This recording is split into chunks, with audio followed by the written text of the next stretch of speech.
কয়াকুছি গ্ৰন্থ আৰু বাণিজ্য মেলাত দোকানৰ ভাড়া লৈ দুই ফৈদৰ মাজত হতাহতি। বাণিজ্য উপসমিতিৰ সদস্যৰ বিৰুদ্ধে গুণ্ডাগিৰিৰ অভিযোগ। ভাড়া নিদিয়াৰ নামত দাদাগিৰি। সাধাৰণ ব্যৱসায়ী আজিৰুল দেৱান আৰু ৰূপজাল হকক দুৰ্ব্যৱহাৰ কৰাৰ অভিযোগ। বাণিজ্য সমিতিৰ এনে কাণ্ডত কয়াকুছিত তীব্ৰ প্ৰতিক্ৰিয়া। কয়াকুছি গ্ৰন্থ আৰু বাণিজ্য মেলাত দোকানৰ ভাড়া আদায় লৈ দুটা ফৈদৰ মাজত হতাহতিৰ ঘটনা সংঘটিত হৈছে। মেলাখনৰ বাণিজ্য আৰু উপসমিতিৰ সদস্য মতিউৰ ৰহমান আৰু ৰেজাক আলীৰ বিৰুদ্ধে গুণ্ডাগিৰিৰ গুৰুতৰ অভিযোগ উত্থাপিত হৈছে।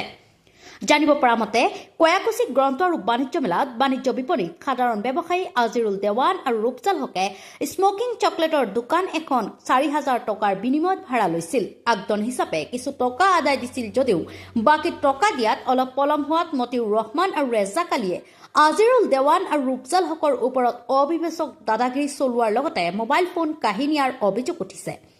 কয়াকুছি গ্ৰন্থ আৰু বাণিজ্য সমিতিৰ সদস্যসকলৰ এনে আচৰণ দেখি দুখ প্ৰকাশ ভুক্তভোগী ব্যৱসায়ীৰ। বাণিজ্য সমিতিৰ সদস্যসকলৰ বিৰুদ্ধে বিধায়ক জাকিৰ হুছেইন চিকদাৰে কি ব্যৱস্থা গ্ৰহণ কৰে সেয়া সময়ত লক্ষণীয় হ'ব। আমাৰ লগত হৈছিল মানে কি আমি ৰুম লৈছিলোঁ তেখেতৰ পৰা ৪,০০০ টকা বন্দোবস্ত আছিল। থাকাত দোকান নম্বৰ পাছফালে পৰিছিল। কুমুৰি কোৱাৰ ৩ দিন পাছত দোকানটো আগত আনবা দিলাক আমাক।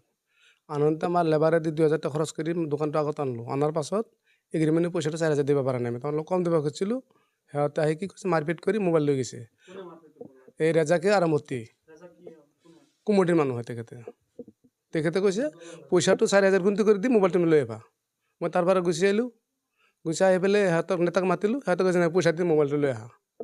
পাছত ঘৰৰ পৰা পইচা দি মোবাইলটো মই লৈ আহিছোঁ আনি। তেখেতলোক জাকিৰি মানুহ। মেলাটো জাকিৰৰ গ্ৰন্থ মেলাটো। চিনি পাম মতি আৰু ৰেজাক। কিয় চিনি নাপাম? মাৰপিটটো হোৱা নাই মানে না আমাৰ যোনটো লগত দোকানী আছিল তেখেতক মই ছেভ কৰিছিলোঁ, তেখেতক মাৰিলোঁ হয়। ভিডিঅ'টো চালে গম পাব আপোনালোকে বস্তুটো কি ধৰণত হৈছে। ভিডিঅ'টোৰ লগত থাকিব চাব আপোনালোকে। এতিয়া যি মই দেখা পাইছোঁ সিহঁতে জোৰ জবৰদস্তি পইচা লয় সিহঁতে মানুহৰ পৰা। তাৰমানে লছ গ'লে কিবা হ'লে সিহঁতে নাচয়। সিহঁতৰ পইচাটো লাগে আৰু পইচা কম হ'লে মোবাইল চোবাইল কাঢ়ি লৈ যায় সিহঁতে। নিজৰটো লৈ গৈছে আৰু বেলেগৰটো বাদ দিলোঁ। নিজৰটো নিজে ক'ম, বেলেগৰটো মই ক'ব যাম। মোৰটো লৈছে মইহে জানো, বেলেগৰটো কেনেকৈ জানিম মই। মতি কৰিছিল আৰু আপোনাৰ এই ৰেজাকে কৰিছিল আৰু মইনাল ৩জন আছে। জাকিৰ চিকদাৰৰ মানুহ আছিল তেখেতে।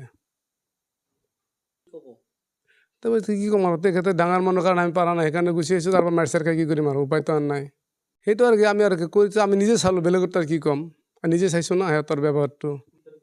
তেখেতৰ কি তেখেতে গুণ্ডা বান্ধি ৰাখিছে পইচা তোলাৰ কাৰণে দোকানৰ পৰা মাৰধৰ কৰি সিহঁতে পইচা লৈ যায়। মোৰ দোকানৰ পৰা লৈছে। অলৰেডি ভিডিঅ'টোৰ লগত চাব আপোনালোকে, ৰাইজে ভিডিঅ'টো চাব। ভিডিঅ'টো আছে আমাৰ তাতে।